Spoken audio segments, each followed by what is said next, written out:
नमस्कार दोस्तों, आज हम इतिहास के 3 और 4 अंक के प्रश्न देखेंगे जिनको 3 अंक में भी और 4 अंक में भी पूछा जाता है। कौन कहता है कामयाबी किस्मत से तय करती है? कौन कहता है कामयाबी किस्मत तय करती है? इरादों में दम हो तो मंजिल भी झुका करती है, मंजिल भी झुका करती है। इसी के साथ चैनल को सब्सक्राइब और वीडियो को लाइक कीजिए। आरंभिक काल में महिलाओं की स्थिति का वर्णन कीजिए। आरंभिक काल में महिलाओं की स्थिति में अत्यधिक गिरावट आई। इस समय अनेक सामाजिक कुप्रथाओं जैसे प्रथा, सती प्रथा, बाल विवाह, वेश्यावृत्ति, विधवा, दुर्दशा, दहेज प्रथा आदि के कारण महिलाओं की स्थिति गौण थी। भारतीय उपमहाद्वीप में मुसलमानों की जीत ने पर्दा प्रथा को भारतीय समाज में ला दिया। राजस्थान में राजपूतों में जौहर की प्रथा प्रचलित थी। अतः स्पष्ट है कि आरंभिक काल में महिलाओं की स्थिति अत्यधिक दयनीय थी, अत्यंत दयनीय थी। सांची क्यों बच गया जबकि अमरावती नष्ट हो गया? सांची और अमरावती का जो स्तूप है, स्तूप मतलब टीला, उसका सांची तो बच गया पर अमरावती नष्ट हो गया। इसका प्रमुख कारण ये था कि वहाँ पर जो पत्थर और जो मूर्तियाँ थी उनको उस स्थान से हटाकर दूसरे स्थान पर हस्तांतरित कर दी। अब ये बात पुरातत्वविदों को नहीं पता थी या बाद में पता चली कि अवशेष को उठाकर ले जाने की बजाय खोज की जगह पर ही संरक्षित करना महत्वपूर्ण होता है ताकि वहाँ का वो बच जाए। पर उसको एक स्थान से दूसरे स्थान पर ले गए ना, तो मूर्तियाँ टूट गई, पत्थर टूट गए, इधर उधर बिखरे पड़े, इस कारण वो नष्ट हो गया। 1857 के स्वतंत्रता संग्राम के प्रमुख नेताओं तथा क्रांति के प्रमुख केंद्रों के नाम बताइए। तो देखिए, 1857 ईस्वी भारत का प्रथम स्वतंत्रता संग्राम इसे कहा जाता है, 1857 की क्रांति को। और मंगल पांडे ने चर्बी वाले कारतूस को मुंह से खोलने से मना कर दिया और एक अंग्रेज अधिकारी की हत्या कर दी और देश में एक आंदोलन भड़क गया। उसे 1857 की क्रांति कहा गया। और देश में विभिन्न स्थानों पर विभिन्न सेना नायकों ने उसमें भाग लिया। तो जैसे पहला नाम हो गया मंगल पांडे, बहादुर शाह जफर द्वितीय, रानी लक्ष्मीबाई, तात्या टोपे, नाना साहेब, हजरत रंगा बाबूजी गुप्ता आदि। ये तो हो गए प्रमुख सेना नायकों के नाम, प्रमुख नेताओं के नाम।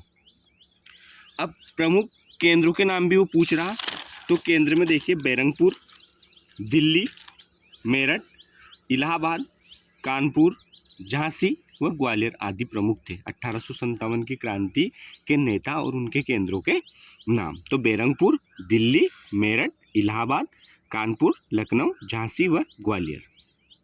अगला प्रश्न है, कुल एवं जाति में अंतर स्पष्ट कीजिए। कुल एवं जाति, देखो, कुल मानव समाज का छोटा समूह होता है। जैसे हमारी जाति में अनेक कुल होते हैं, अलग अलग गोत्र होते हैं, अलग अलग कुल होते हैं। जाति मानव समाज का बड़ा समूह है। जो जाति हो मानव समाज का बड़ा समूह है। कुल द्वारा कुछ मानवीय आवश्यकताओं की पूर्ति की जाती है। जाति एक जैसे क्रियाकलाप करती हैं जिनके द्वारा सामाजिक जरूरतें पूरी होती हैं। जाति एक जैसे क्रियाकलाप करती है, जैसे बहुत सारी जाति के लोग खेती करते हैं, कृषि करते हैं, है ना। और कुल द्वारा कुछ मानवीय आवश्यकताओं की पूर्ति की जाती है। कुल परिवार को कहते हैं, हाँ, एक छोटे से परिवार को।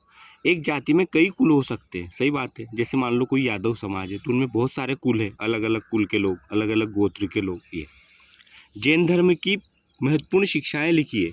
तो कर्म प्रधानता एवं पुनर्जन्म में विश्वास जैन धर्म को प्रधानता देता है। मतलब इस जैन धर्म का मानना ऐसा था कि आपका पुनर्जन्म भी होगा और आपके कर्म का फल भी आपको मिलेगा, तथा पुनर्जन्म में विश्वास करता है। कर्म का पुनर्जन्म के साथ सीधा संबंध है।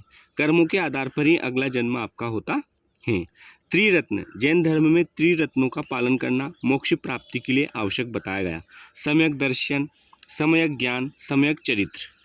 पंच महाव्रत, महावीर ने जैनियों को 5 महाव्रतों का उपदेश दिया। अहिंसा, सत्य, अस्तेय, अपरिग्रह और ब्रह्मचर्य का पालन करना। इसी के साथ में अगला प्रश्न है आपका, पितृवंशिकता एवं मातृवंशिकता का अर्थ बताते हुए अंतर लिखिए। तो देखो, पितृवंशिकता का अर्थ वंश परंपरा का पिता के साथ जुड़ना है, अर्थात जब वंश परंपरा पिता के नाम से चलती है। मातृवंशिकता, मातृवंशिकता शब्द का अर्थ है वंश परंपरा का माँ के साथ जुड़ना है, अर्थात जब वंश परंपरा माँ के नाम से चलती हैं। तो ये तो हो गया पितृवंशिता एवं मातृवंशिकता। अब अंतर भी पूछा उसने, अर्थ बताते हुए अंतर लिखिए। तो ये तो अर्थ हो गया। अब अंतर, वह वंश परंपरा जो पिता के बाद पुत्र पौत्र प्रपौत्र आदि से चलती हैं पितृवंशिता कहलाती हैं। मतलब पिता के बाद उसका बेटा करेगा, उसका बेटा के बाद उसका बेटा करेगा शासन, ऐसे। मातृवंशिकता, वह वंश परंपरा जो माँ से जुड़ी होती हैं, मातृवंशिकता कहलाती हैं। स्तूप क्यों और कैसे बनाए जाते थे, चर्चा कीजिए। स्तूप क्यों बनाए जाते हैं, स्तूप क्यों और कैसे बनाए जाते हैं थे, चर्चा की। देखो प्रश्न को आप ऐसे लिखिए, स्तूप क्यों बनाए जाते और कैसे बनाए जाते थे। तो देखो दोनों का उत्तर है। स्तूप क्यों बनाए जाते, कौन नंबर काटेगा इसमें, MPPSC जैसा लिखा गया इसको। स्तूप महात्मा बुद्ध अथवा किसी अन्य पवित्र भिक्षु के अवशेषों जैसे दांत, भस्म आदि अथवा किसी पवित्र ग्रंथ पर बनाए जाते थे।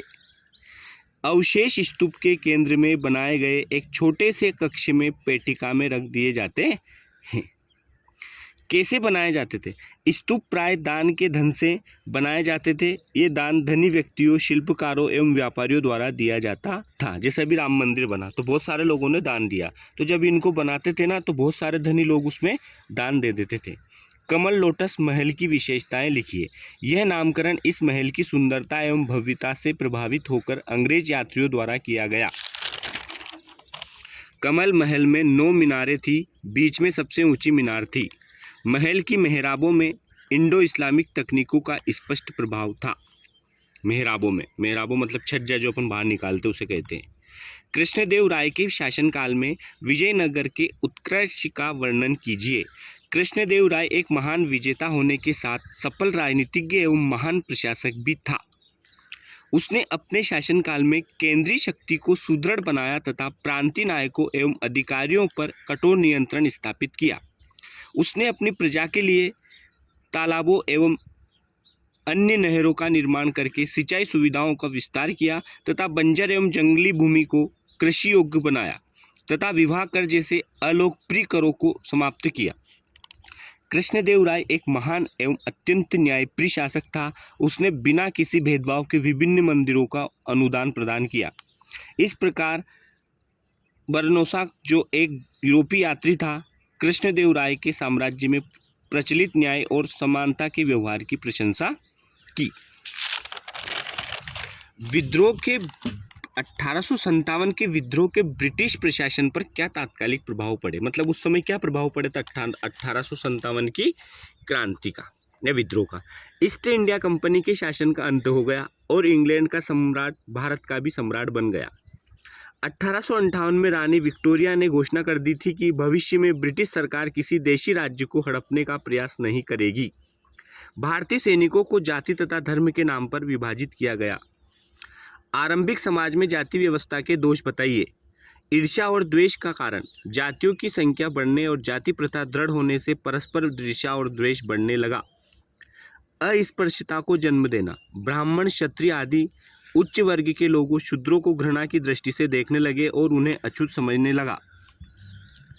व्यक्तिगत उन्नति में बाधक, नीची जाति में उत्पन्न होने वाले लोग विद्वान आदरणीय स्थान को नहीं प्राप्त कर पाते थे। बौद्ध धर्म की महत्वपूर्ण शिक्षाएं लिखिए, कोई 3। दुखवाद, बुद्ध के अनुसार संसार दुखों से भरा हुआ है, सब कुछ दुखमय है, सुख क्षण भर के लिए रहता है। 4 आर्य सत्य, दुख, मानव जीवन में दुख है। समुदाय, दुख का कारण मोह माया तृष्णा है। दुख निरोध, निर्वाण का मार्ग अष्टांगिक मार्ग है। दुख निरोध मार्ग मानव तृष्णा से मुक्त होकर मोक्ष प्राप्त कर सकता है। अष्टांगिक मार्ग, बुद्ध ने निर्माण प्राप्ति हेतु 8 मार्ग बताए हैं। सम्यक दृष्टि, सम्यक वाक, सम्यक क्रमांत, सम्यक संकल्प, सम्यक व्यायाम, सम्यक आजीव, सम्यक स्मृति, सम्यक समाधि। सम्यक का अर्थ है उचित। विजयनगर साम्राज्य की अमर नायक प्रणाली को समझाइए। यह प्रणाली दिल्ली संतलन की एकता प्रणाली जैसी थी, जिसमें अमर नायक सैनिक कमांडर थे जिन्हें राय द्वारा प्रशासन के लिए राज्य क्षेत्र दिए जाते थे। अमर नायक उन क्षेत्रों में किसानों, शिल्पकारियों और व्यापारियों से भू राजस्व तथा अन्य कर वसूला करते थे। अमर नायक राजा का वर्ष में एक बार भेंट भेजा करते थे और अपनी स्वामी भक्ति प्रकट करने के लिए राजकीय दरबार में उपहारों के साथ स्वयं उपस्थित होते थे। जलियांवाला बाग हत्याकांड का संक्षिप्त वर्णन कीजिए। 13 अप्रैल 1919 के दिन अमृतसर की जनता ने जलियांवाला बाग में एक सार्वजनिक सभा का आयोजन किया था। जैसे ही सभा आरंभ हुई, जनरल डायर नामक ब्रिटिश सैनिक अधिकारी ने बिना चेतावनी के सभा की भीड़ पर गोली चलाने के आदेश दिए, जिसके परिणाम स्वरूप लगभग 800 से अधिक व्यक्ति मारे गए तथा 2000 के लगभग घायल हो गए। यह था सबसे बड़ा भयानक कांड, जलियांवाला बाग हत्याकांड। 1857 ईस्वी के स्वतंत्रता संग्राम की असफलता के कारण बताइए कोई 3। समय से पूर्व, यह क्रांति समय से पूर्व प्रारंभ हो गई थी। आंदोलन के प्रचार प्रसार में भी क्रांतिकारी नेतृत्व असफल रहा। संगठन और एकता का अभाव, इस क्रांति की ना तो कोई सुनियोजित तैयार की गई और ना ही ठोस कार्यक्रम था। संपर्क भाषा का अभाव, इस क्रांति में एक राष्ट्रीय भाषा के अभाव के कारण भारतीय क्रांतिकारियों के बीच आपसी सूचनाएं समय पर पहुंचने के बाद भी संदेशों से वे परिचित नहीं हो जाते थे। कृष्णदेव राय तृतीय को विजयनगर के शासकों में महान शासक क्यों समझा जाता था? 3 प्रमाण दीजिए। महान विजेता, उन्होंने सभी विरोधियों और विद्रोहियों का दमन करके बीजापुर, बिदर और उड़ीसा राज्य को जीत लिया। कुशल प्रशासक, उन्होंने अपने राज्य को संगठित करके प्रजा को न्याय प्रदान किया। कला और साहित्य का संरक्षक, उन्होंने साम्राज्य में संस्कृत तथा तेलुगु को बढ़ावा दिया तथा गोपुर टावर, कृष्णास्वामी मंदिर और नक्तापुर नगर का निर्माण करवाया। उनकी महानता की प्रशंसा करते हुए डॉक्टर ईश्वरी प्रसाद ने लिखा है, दक्षिण के हिंदू और मुसलमान राजाओं में एक भी ऐसा नहीं था जिसकी तुलना कृष्णदेव राय से की जा सके। धन्यवाद।